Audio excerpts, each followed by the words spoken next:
I'd like to ask Yusek Bernardo and Yusek, what is the solution? How do we solve this? How do you address that, Yusek? Engineer Alcantara, kayo naman. There have been many manifestations from the position and policies that were discussed earlier. No, I'd like to go to the bottom line of the committee in aid of legislation. I'd like to ask Yusek Bernardo and Yusek Alcantara, what is the solution? How do we solve this? What can we do by law that can try to solve the problem that we have encountered with the legislators, the DPWH, and the Executive Department? Anong batas ang pwede? Alam mo yan, restructuring ba natin DPWH or mayroong nagsasabi, i-abolish ang DPWH? Paano mangyayari? Anong nakikita niyong solusyon para masolve ito? Tulungan niyo kami, ang committee. Yusek Bernardo first. Mr. Senate President, Mr. Chair, ang isa ko pong nakikita na unang kailangan gawin, although I think there's already a procurement law, medyo baguhin po yung sistema ng bidding. Sa akin lang pong palagay. Sapagkat dyan po nagsisimula, kaya nakakasiguro. Nung bidding. Bidding po, Mr. Senate President.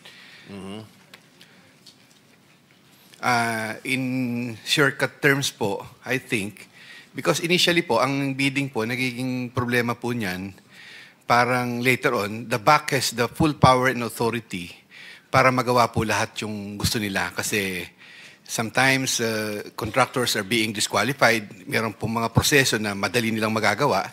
Kahit po hugutan lang ng papel, may post-evaluation, etc.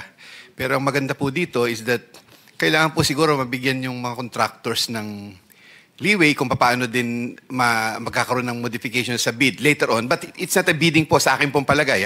Sa akin pong palagay, Mr. Senate President, Mr. Chair, siguro po parang gawin, parang auction yung project na present.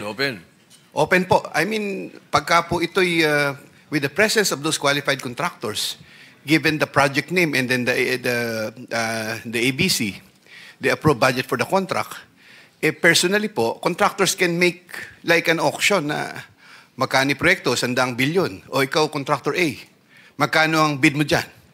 Siyempre po, legalan na po lahat yun. Present po sila. Pagka po sila nag-offer, personal po, nanduro na po yun. Wala na pong kasi of course, before the auction, their documents must already be nakita na po lahat.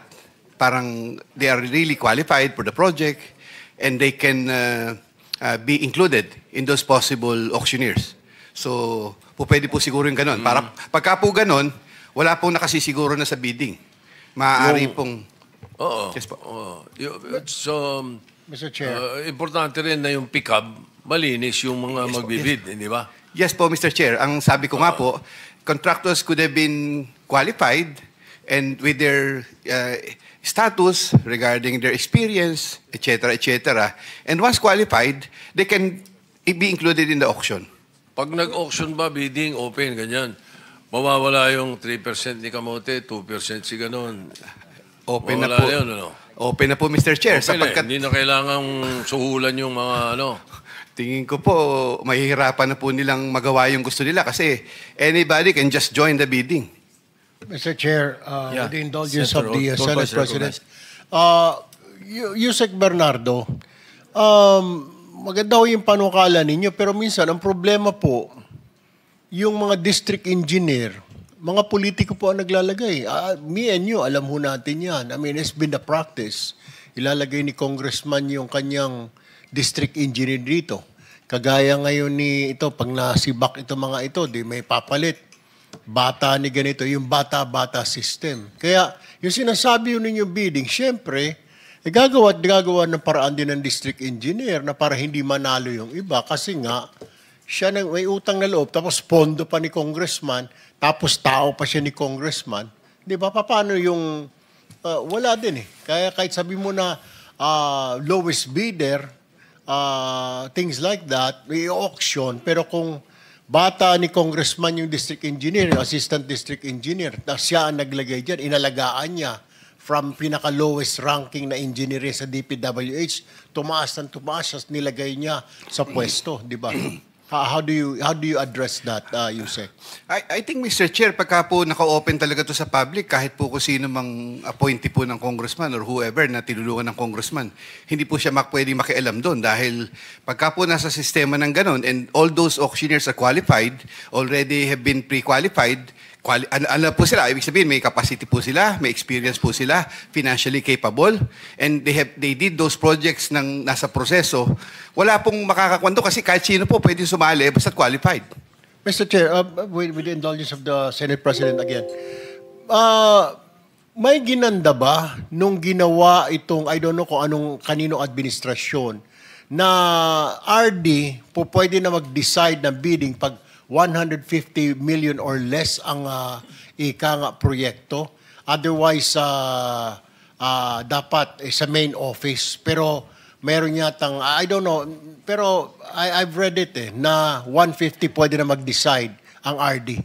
And then, may bibigay niya kung kanino contractor. Dapat bang alisin na ito? Dapat main office na lang mag-decide na 150, 100, dito ang bidding, ito yung kuan. Kaysa sa, kasi I'm sure if i-favor ng regional director, Yusek. Babalikan ko po yung kuan. Sa naalala ko po, it was during the time of Secretary Mark Villar when we increased the capabilities of district into 100 million. Later on po, nung panahon po ni Secretary Bunoan, I think it became 150. While in the region po 300, naging 400 million na po ngayon ang capability. But that does not guarantee po that the regional director can just tell the back na ito manalo kung naka-auction pong ganon. Sapagkat ang back po, it's a different, although sinasabi natin na tao din ang director yan, tao rin ang district engineer. Pero po pag may committee po at nasa publiko po ito, nakikita po ng lahat ng tao. At kumbaga sa auction po yung nagtatawaran, wala na pong dayaan doon sa akin pong palagay. Pero how would you address, Yusek, yung kagaya ng ginawa ni Diskaya, 4 na kumpanya, St. Gerard, St. Timothy, pagsasalihin niya lahat yung 3, 4, tapos kunwari sila lang naglalaban-laban, wala talagang actually nakalaban. How will you address that naman? I mean, walang alam yung back na isa lang pala ang may-ari ng kumpanya na yun. Kasi may mga balita ako na iba-iba or mag-uusap-usap, magkakaibigan na kontraktor.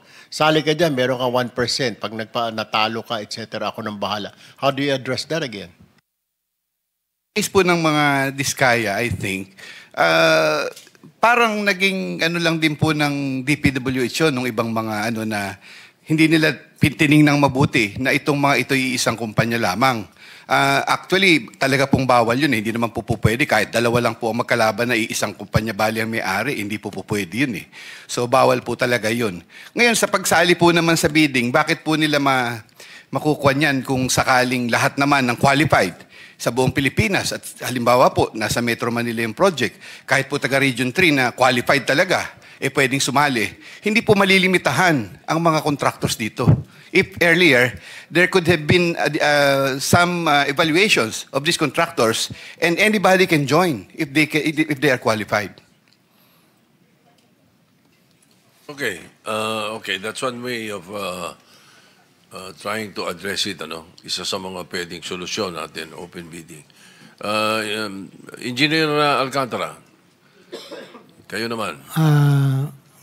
Mr. President, Mr. Chair, I agree po doon sinabi Yusek Bernardo, pero meron pong siguro dapat mag-add po tayo ng additional ruling regarding mga contractor. Kasi po, halimbawa po open bidding.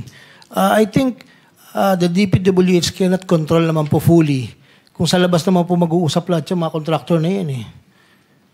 Pwede po sila mag-auction na, ako ikaw, ito lang sasabihin mo during the auction. Maganda po yung suggestion ni Yusek Bernardo po. Ang lang po, siguro sir, ma-implement, dati po kasi pag 2 beses kang natalo, may 2-strike o 3-strike policy po kami. Yun po siguro dapat higpitan po doon. Halimbawa po, nag-join ka po sa bidding, natalo ka po ng 3 beses. medyo ano na po yun parang questionable na po bakit natatalo ka lagi. So doon po nagkakaroon. Siguro po, higpitan lang po yung implementation ng 3-strike policy. Actually, meron na po dati po sa DPWH po noon.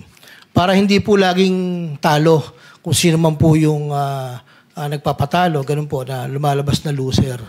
Yun po yung maiano ko, Your Honor. Kasi po nag-uusap, may mga contractors association po, bawat lugar, may possibility. Hindi ko po sinasabing baka. Baka lang po, may possible na sila lang din po mag-uusap. So, makakapag-bid din po sila ng kanya-kanya. So, currently, walang 3-strike policy? Currently, walang 3-strike policy? Yusek Bernardo? Mr. Chair, if I may correct Engineer Alcantara, yung po sinasabing 3-strike policy are 3-strike violations po or 2-strike violations. I mean, earlier po, when a contractor joined the bidding and there were deficiencies in his documents or whatever that may cause him to be disqualified, yun po yung first offense. Halimbawa po, hindi siya sumaling bigla. Kung bumili siya ng dokumento, hindi po siya sumali. Yun po yung 1 strike na po yun. Ang losing 3 times or 2 times in the bidding will not you will not be given strike policy. Pagka po tama po ang dokumento niya. Walang ganon. Doon lang sa mga documentation kung nagkakamali. Engineer, well. Yan po yung ibig sabihin, sir. Kasi meron po mga sumasali po na matatalo, pero yung dokumento po talagang parang hindi naman po palaga panlaban, Your Honor. Yun po yung ibig sabihin, Your Honor. Merong isang idea, both of you can answer. I'm not sure kanino ko narinig ito. Isa sa mga tulpo Either Rapi or Erwin to Narinig ko. Sabi niya, bakit di raw alisin yung district? Wala nang kontrolado congressman. Ilagay na sa regional. Or lakihan yung, or itaas yung district into the regional. Ano tingin niyo ron?